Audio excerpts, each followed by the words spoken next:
வணக்கம் ஃப்ரெண்ட்ஸ். நீர்வளம் பார்த்துட்ருக்காங்க. தண்ணி வேணுன்றதுக்காக போர் போடணும்.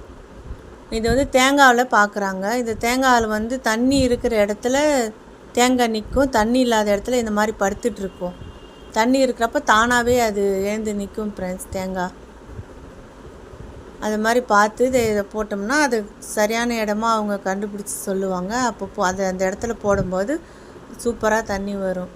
இதை சுற்றி பார்க்கும்போது எந்த இடத்துல இருக்கோ அந்த இடத்துல மார்க் பண்ணிட்டு போவாங்க. அந்த இடமே நம்ம பார்த்து கரெக்டாக போட்டோம்னா நல்லா தண்ணி வரும். இது அவங்க சொன்ன இடத்துல போட்டு நல்ல தண்ணி, நிறையவே தண்ணி வந்தது. 300 அடி போட்டு சூப்பரான தண்ணி வந்தது ஃப்ரெண்ட்ஸ். இது பாருங்கள் எப்படி போகுது. ரொம்ப சந்தோஷமாக இருந்தது பார்க்குறதுக்கு. அவங்க பார்த்து சொன்ன இடத்துல நாங்கள் கரெக்டாக போட்டோம். இந்த மாதிரி கரெக்டாக தண்ணி வந்தது. நன்றி ஃப்ரெண்ட்ஸ். Thank you.